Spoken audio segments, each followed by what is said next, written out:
ओम शिव। कैसे हैं आप सब लोग। Welcome to my series Indian rituals and logics behind. आज का जो टॉपिक है इसमें मैं आपको बताऊंगी कि हिंदूज़ में हम तिलक क्यों लगाते हैं माथे पे। एज़ यू आर सेइंग, मैंने भी तिलक लगाया है। तो बहुत से लोग तिलक लगाते हैं। तो इस तिलक लगाने का मीनिंग क्या है और इसकी इम्पोर्टेंस क्या है, इसके बारे में आज जानते हैं। देखिए, जो तिलक हम लगाते हैं ये हम लगाते हैं यहाँ अपने माथे आई मीन आईब्रोज के सेंटर पॉइंट पे। तो ये सेंटर पॉइंट जो होता है इसको अगर हम देखें तो इस पॉइंट को हम बोलते हैं अजना चक्र। जो हमारे बॉडी में 7 चक्र होते हैं उनमें से एक चक्र होता है ये अजना चक्र, जिसको इंग्लिश में हम बोलते हैं द थर्ड आई चक्र। तो इस चक्र के ऊपर जब हम तिलक लगाते हैं इसकी इम्पॉर्टेंस क्या थी और क्यों इसको पुराने टाइम से लगाते आ रहे हैं लोग। तो इसके कई मीनिंग है, स्पिरिचुअली भी इसका मीनिंग है और साइंटिफिकली भी इसका मीनिंग है। और एंशियंट टाइम से इसको लगाया जा रहा है, तो इसके पीछे भी कुछ लॉजिक्स हैं। देखिए, जो अगर हम इसको साइंटिफिकली देखें तो यहाँ पे जैसे मैंने बताया आपको कि ये हमारा अजना चक्र होता है, यानी कि थर्ड आई चक्र होता है।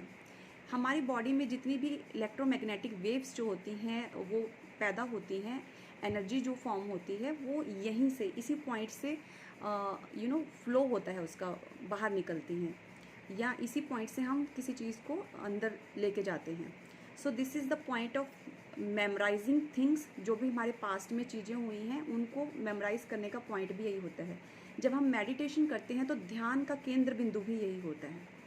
तो इसलिए यहाँ पर टीका लगाने का एक कारण माना जाता है कि जितनी भी हमारी एनर्जीज़ का जो कई बार फ्लो का लॉस होता है वो लॉस ना हो, उसको रोकने के लिए यहाँ पर तिलक लगा दिया जाता है कि यहाँ पे एनर्जीज़ का फ्लो बेकार ना जाए, वो एनर्जीज़ कोई लॉस ना हो। Okay, so this is the reason कि यहाँ पे तिलक लगाया जाता है। अब साइंटिफिकली ये भी प्रूवन है कि अगर हम अपने माथे के ये सेंटर पॉइंट पे अजना चक्र पे तिलक लगाते हैं जो कि चंदन का हो या फिर आपका हल्दी का हो, केसर का हो, ये हमारे लिए बहुत इम्पोर्टेंस रखते हैं इस पॉइंट पर। जैसे मैंने कुमकुम का तिलक लगा रखा है तो इसका भी अपना एक रोल है। अगर हम एंशियंट टाइम से बात करें कि पुराने टाइम से किस तरह से इनको लगाया जाता था और क्या इनकी इम्पोर्टेंस थी, तो पुराने टाइम में भी यही इम्पोर्टेंस होती थी कि यहाँ पर तिलक लगाने का कारण होता था कि जैसे अलग अलग कलर्स के लगाए जाते थे, अलग अलग शेप्स में लगाए जाते थे, और इनको बेसिकली डिवाइड किया हुआ था। जो 4 वर्ण डिसाइड किए हुए थे, 4 वर्ण जिनको हम कास्ट भी कह देते थे पहले। ठीक है, 4 कास्ट थी और 4 वर्ण उनको बोला जाता था, जिसमें पहला वर्ण होता था ब्राह्मण वर्ण, दूसरा वर्ण होता था वैश्य वर्ण, तीसरा हो गया अपना शूद्र और चौथा होगा क्षत्रिय। तो ये 4 वर्ण होते थे। तो जैसे ब्राह्मण होते थे, जो लोग ब्राह्मण कैटेगरी में आते थे, ब्राह्मण वर्ण में आते थे, कास्ट में आते थे, तो वो लगाते थे वाइट कलर का तिलक, वाइट चंदन का तिलक।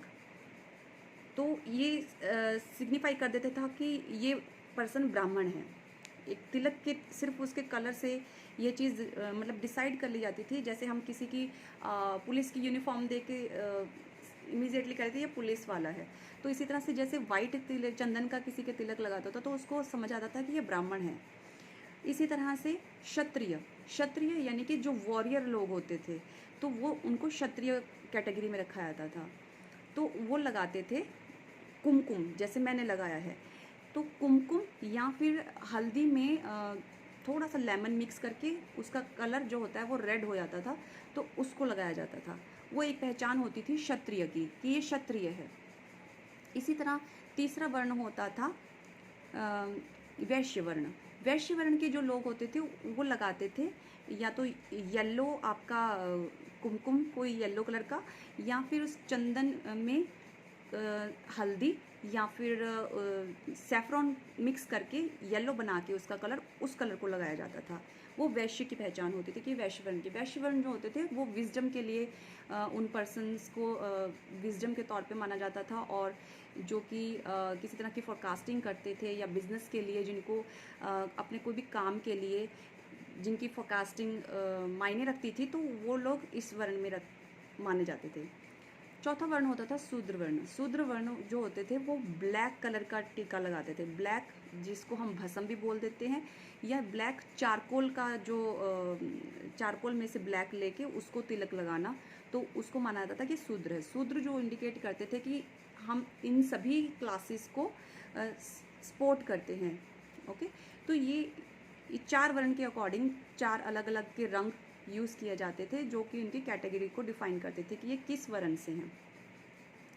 इसके अलावा इनकी शेप्स में भी डिफरेंस आता था। जैसे जो पहले जो विष्णु भगवान के डिवोटीज़ होते थे वो लगाते थे इस तरह से यू शेप में टीका लगाते थे, तो अभी भी बहुत लोग लगाते हैं, ऐसा नहीं है कि पहले ही लगाते थे। तो वो जो यू शेप का टीका होता था वो चंदन से लगाया जाता था, वो सिग्निफाई करता था कि ये पर्सन विष्णु के डिवोटी हैं। इसी तरह त्रिपुंड लगाते थे, त्रिपुंड ऐसे 3 हॉरिजॉन्टल लाइन, इन 3 फिंगर से इस तरह से त्रिपुंड बनाया जाता है। आप देखते होंगे आज भी बहुत साधु लोग जो होते हैं वो त्रिपुंड लगाते हैं, वो शिव भक्त को डिनोट करते हैं। तो त्रिपुंड जो होता था वो भस्म से बनाया जाता था, भस्म लगाते थे, इस तरह से त्रिपुंड बनाया जाता था, तो ये डिनोट करता था कि ये शिव भक्त हैं।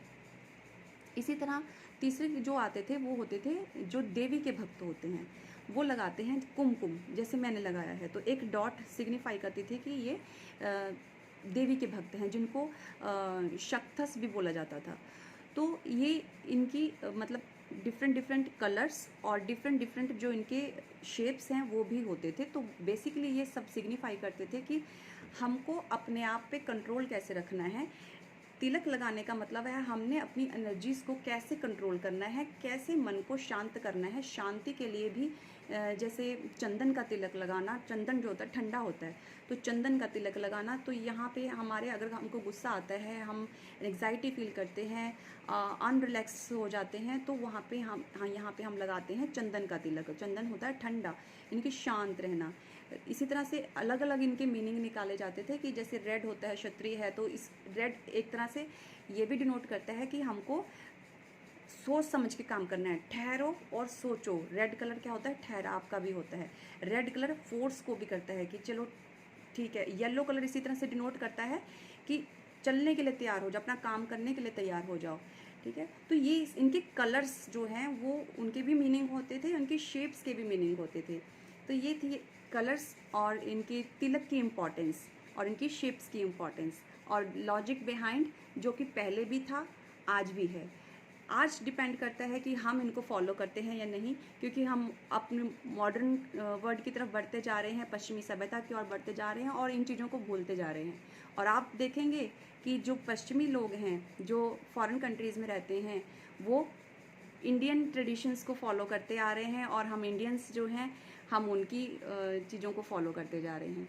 तो आप देखिए आपको क्या फॉलो करना है। ओम शिव।